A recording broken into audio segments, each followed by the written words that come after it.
ಕೋರ್ಟ್ನಲ್ಲಿ ದರ್ಶನ್ಗೆ ಮತ್ತೆ ಹಿನ್ನಡೆ, ಪ್ರತಿ ಅರ್ಜಿಗೂ ಆಕ್ಷೇಪಣೆ.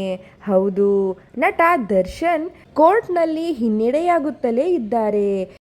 ಎಸ್ಪಿ ಪ್ರಸನ್ನಕುಮಾರ್ ದರ್ಶನ್ ಅರ್ಜಿಗಳಿಗೆ ಆಕ್ಷೇಪಣೆ ಸಲ್ಲಿಕೆ ಮಾಡುತ್ತಿದ್ದು, ಪ್ರತಿ ಬಾರಿ ಹಿನ್ನಡೆ ಎದುರಿಸುವಂತಾಗಿದೆ. ರೇಣುಕಾಸ್ವಾಮಿ ಪ್ರಕರಣದಲ್ಲಿ ಆರೋಪಿಯಾಗಿರುವ ನಟ ದರ್ಶನ್ಗೆ ಕೋರ್ಟ್ನಲ್ಲಿ ದಿನೇ ದಿನೇ ಹಿನ್ನಡೆಯಾಗ್ತಾ ಇದೆ.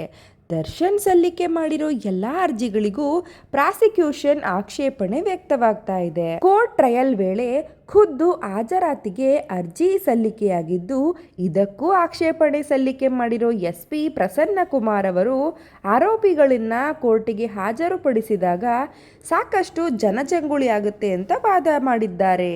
ವಿಡಿಯೋ ಕಾನ್ಫರೆನ್ಸ್ನಲ್ಲಿಯೇ ವಿಚಾರಣೆ ನಡೆಯಲಿ, ಆರೋಪಿಗಳ ಖುದ್ದು ಹಾಜರಿಗೆ ಅವಕಾಶ ನೀಡದಂತೆ ಎಸ್ಪಿಪಿ ಆಕ್ಷೇಪಣೆ ವ್ಯಕ್ತಪಡಿಸಿದ್ದಾರೆ.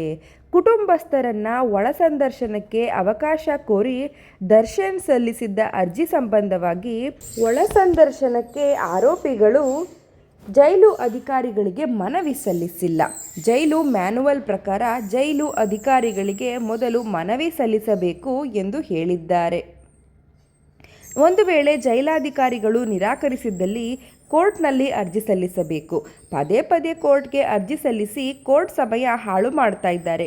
ಹೀಗಾಗಿ ದರ್ಶನ್ ಅರ್ಜಿಗೆ ಮಾನ್ಯತೆ ನೀಡದಂತೆ ಎಸ್ಪಿಪಿ ಮನವಿ ಮಾಡಿದ್ದಾರೆ. ಈ ಅರ್ಜಿಗೂ ಆಕ್ಷೇಪಣೆ ಸಲ್ಲಿಕೆ ಮಾಡಿರೋ ಎಸ್ಪಿಪಿ ಪ್ರಸನ್ನಕುಮಾರ್ ಅವರಿಂದ ನಟನಿಗೆ ಮತ್ತಷ್ಟು ಹಿನ್ನಡೆಯಾಗ್ತಾ ಇದೆ.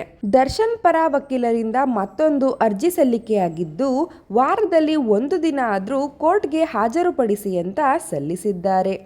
ಈ ಅರ್ಜಿಗೂ ಆಕ್ಷೇಪಣೆ ಸಲ್ಲಿಕೆ ತಯಾರಾಗಿದೆ ಅಂತ ಬಹುತೇಕ ಜನರು ವಿಚಾರಣೆ ಮಾಡಿದ್ದಾರೆ. ಎಸ್ಪಿಪಿ ಪ್ರಸನ್ನಕುಮಾರ್ರಿಂದ ಮತ್ತೊಂದು ಅರ್ಜಿಗೂ ಆಕ್ಷೇಪಣೆಗೆ ತಯಾರಿ ನಡೆದಿದೆ. ಹೀಗೆಲ್ಲ ಆದರೆ ದರ್ಶನ್ ಹೇಗೆ ಈ ವಿಡಿಯೋ ನಿಮಗೆ ಇಷ್ಟವಾಗಿದ್ದಲ್ಲಿ ಒಂದು ಲೈಕ್ ಮಾಡಿ, ಹಾಗೂ ನೀವಿನ್ನು ನಮ್ಮ ಚಾನಲ್ಗೆ ಸಬ್ಸ್ಕ್ರೈಬ್ ಆಗಿಲ್ಲ ಅಂದರೆ ಈ ಕೂಡಲೇ ಸಬ್ಸ್ಕ್ರೈಬ್ ಆಗಿ ಅಂತ ಹೇಳ್ತಾ ಮುಂದಿನ ವಿಡಿಯೋದಲ್ಲಿ ಮತ್ತೆ ಸಿಗೋಣ. ಧನ್ಯವಾದಗಳು ವೀಕ್ಷಕರೇ.